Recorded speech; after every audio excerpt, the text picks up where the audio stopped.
Imagine you were a mom and your child came home from school and you were shocked at what you saw in their English lessons. Hi, I'm Peyton Luke and you're watching First Liberty Live. A Minnesota school district originally denied the request of Somali American families to opt out of sexual content being taught in elementary school English classes. Soon after, our legal team stepped in, and today I am privileged to be joined by three amazing women and guests. First of which being Hodan, one of the moms who found herself confronted by the situation but bravely stood up to the school district. Hi, Hodan. Hi, I'm Hodan. How are you? I'm well. Thank you for joining us today. And also we have her attorneys, so Renee Carlson, who is General Counsel at True North Legal, and Kayla Tony, Associate Counsel at First Liberty Institute. Ladies, thank you for joining First Liberty Live. Good to be here with you today, Peyton. Thanks so much for having me. So Kayla, I just want you to catch us up on the background of this case and how it all began. So start at the beginning chronologically and tell us how all this started. We represent 6 Somali American families who got in touch with us last fall in October after their 3rd and 4th graders came home and told their parents that they had read books at school about LGBTQ characters and themes. And this was very upsetting to the parents because it caused a direct conflict with their sincerely held religious beliefs about marriage and the family. And since these kids were only 8 or 9 years old, the parents felt strongly that it's their responsibility to decide when their kids are ready to discuss these types of topics, and certainly should not be done at school without their knowledge or consent. So there were 3 books in particular that we know of. Our Subway Baby talks about 2 gay parents who adopted a baby.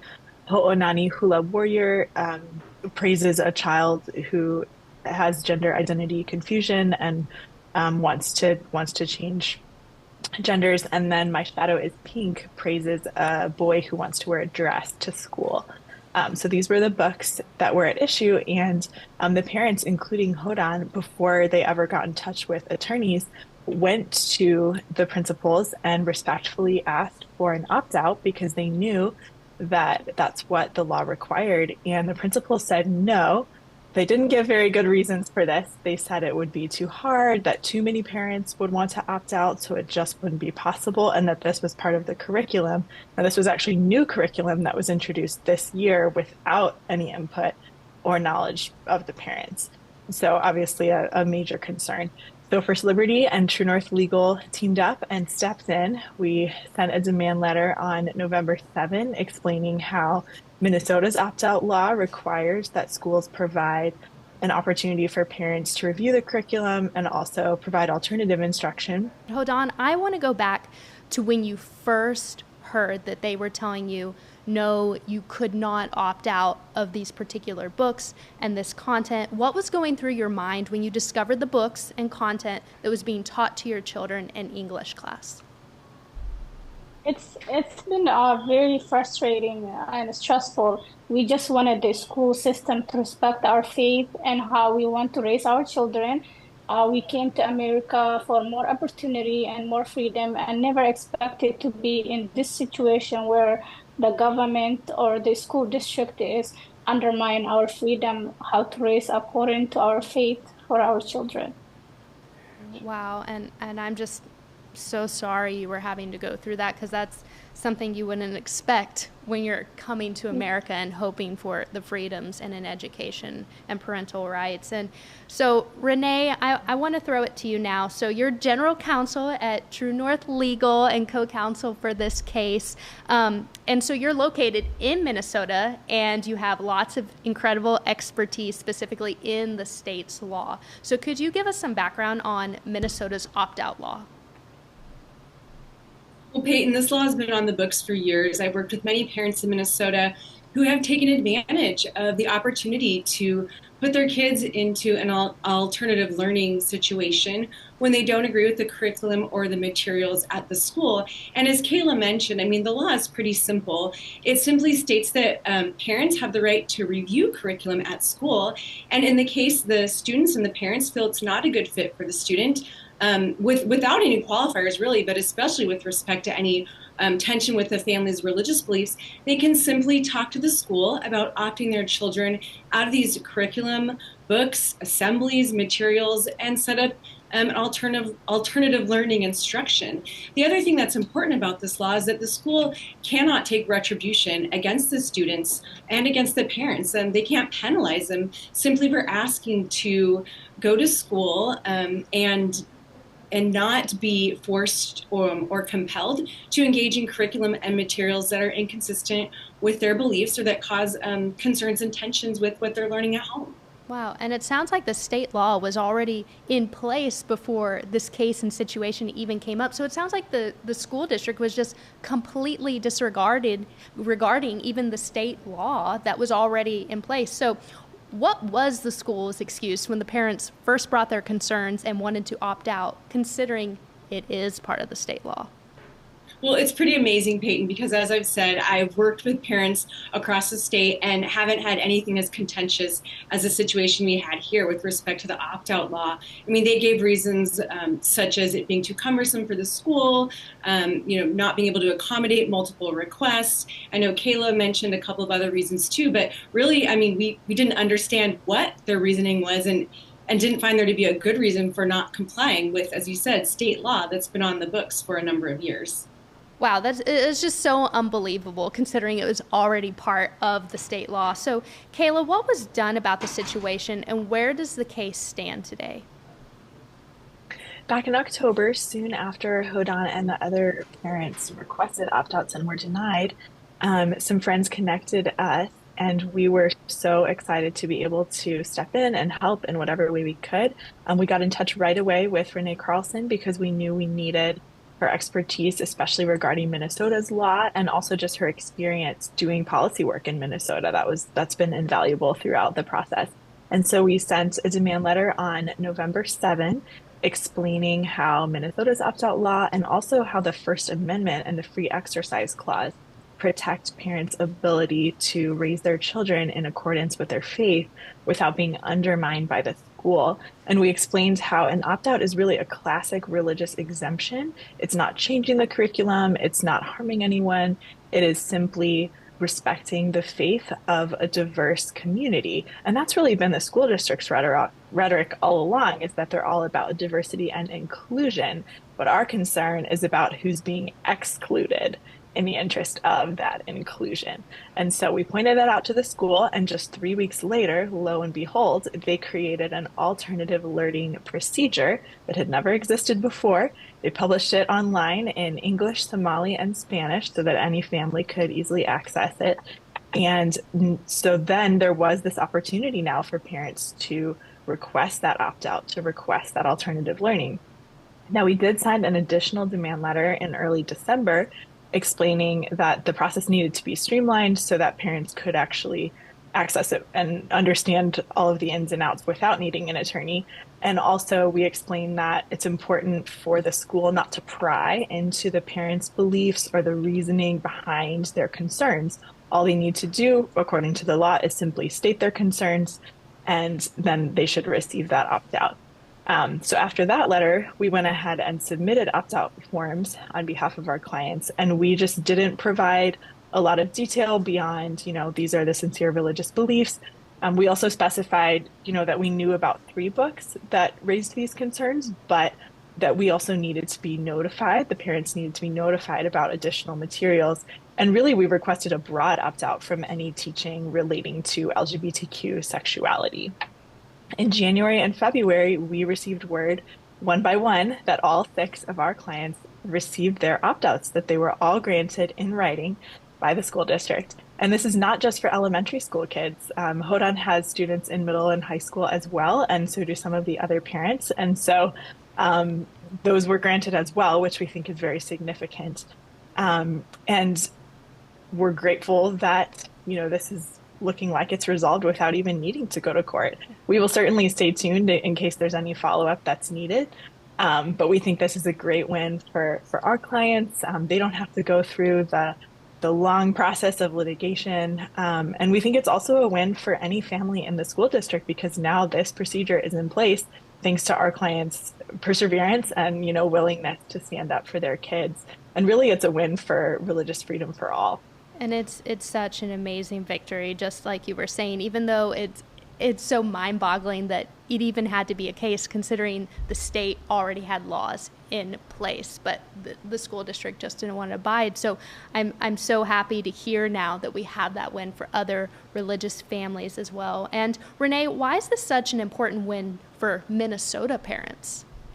Well, Peyton, a lot of the reasons that Kayla said are the reasons why it's a big win, not only across the country, but locally here in Minnesota. I'm very grateful that Hodan and even other clients obtained opt-outs for children, not only in elementary school, but also in middle school and high school. I think this really signals to everyone across the state that schools are starting to understand that parents have the right to know what their children are learning in school. And this law certainly enables them to do that. This shows that schools are paying attention. And I hope that schools across the state are watching what's happening and know that when parents ask to opt their children out of materials and curriculum that they don't agree with, that they need to honor those requests.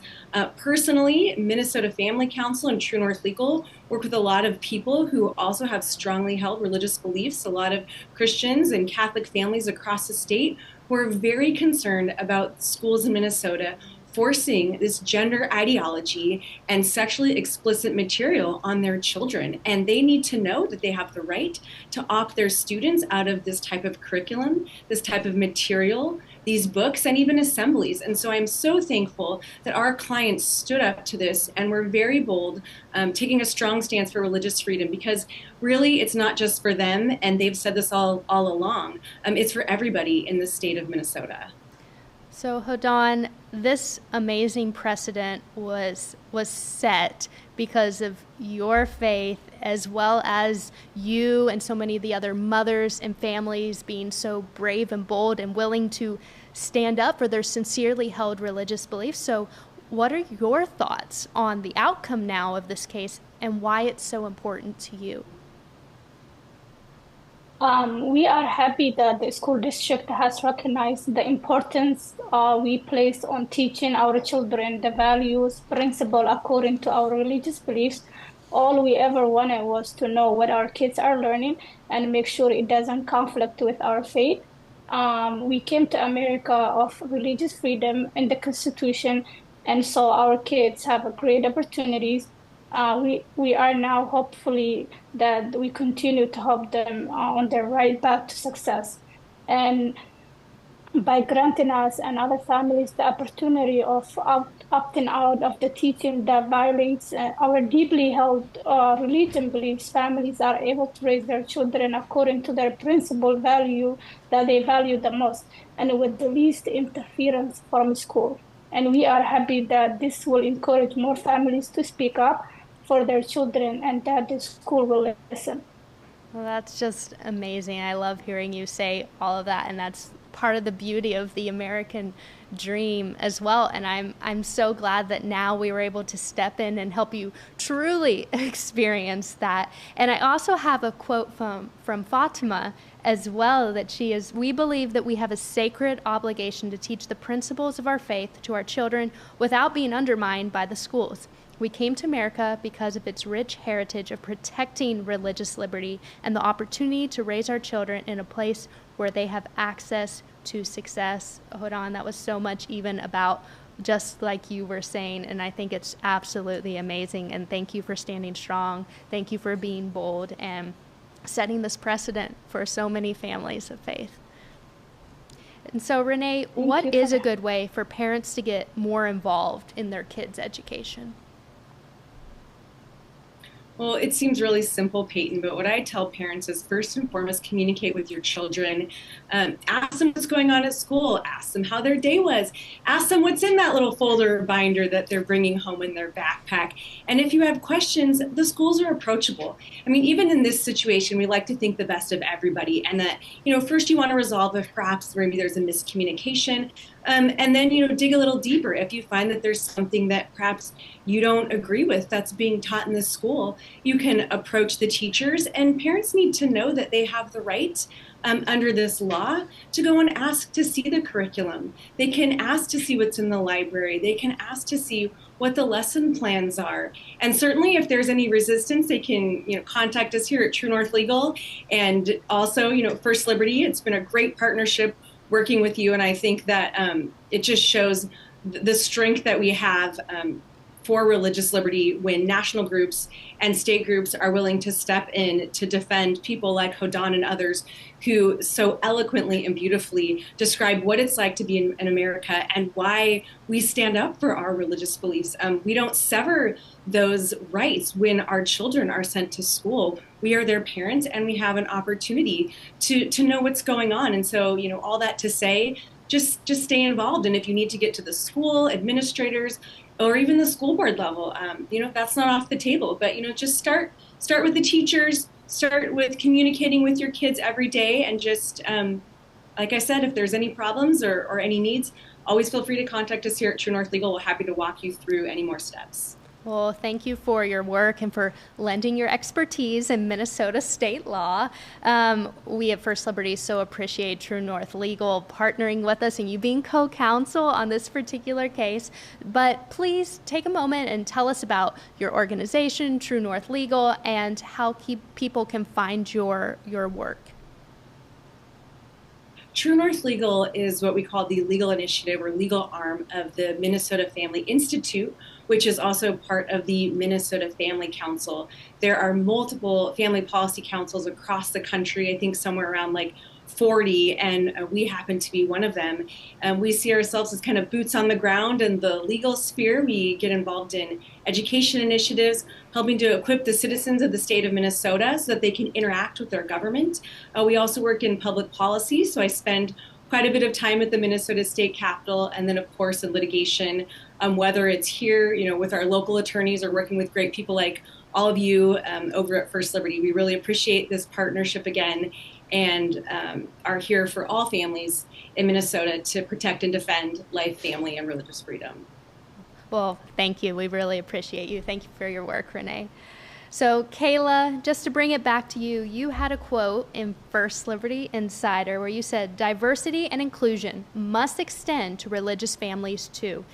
That's a powerful statement, and although it seems so simple and straightforward, unfortunately it seemed to have been overlooked in not only this case with the school district in Minnesota, but it's just as well in society nowadays. So what are your final thoughts on this topic before we wrap up?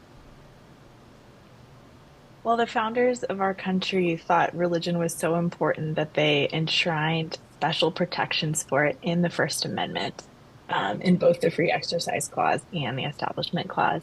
And ever since then, religious faith has really been the bulwark of this nation. We're a nation of many faiths. We're a pluralistic society. And the fact that families can believe and follow God in the way that they think is best, that they can raise their children in accordance with those sincere religious beliefs, that's really what sets America apart and what should make us unique and a welcoming place for people of all backgrounds. And so all of the rhetoric we've heard about diversity and inclusion can be difficult to take when you realize, again, who's being excluded. And so our goal is to make sure that religion continues to be a protected class in the law. It has always been a protected class. It's right up there with all the others. And that's important, that's significant. And again, the founders thought it was so important, they put it first. And so that's really why we exist at First Liberty. We're here to help clients of all faiths enjoy the full free exercise of their faith, not just at home, not just in their place of worship, but in public, in their lives, in the schools, in their kids' lives. And that's really why we do what we do. And so I just can't tell you what a joy it's been to get to work with these families, with this team, and to get to see some good fruit from the hard months that they've put in, and just the stress and the effort and the perseverance has really paid off. And we're just so grateful. So we hope that we're able to help, families all across the nation to be more involved in their kids' education, to speak up, to stand up when they have that opportunity, and to make sure that, religion continues to be that special protected class that it always has been. Well, thank you, ladies, to all of you for your time and your work on this particular case and just your heart for defending religious liberty. We really appreciate all of you. You can stay up to date with everything happening at First Liberty and get the latest breaking news by subscribing to our weekly newsletter, First Liberty Insider. Our clients never receive a bill from us, and our work is funded fully through the generous donations of our supporters. So if you would like to find out more about First Liberty and stay up to date with our cases, you can also go to firstliberty.org. And we just want to say thank you in advance for your interest and support. First Liberty, fighting for what matters most.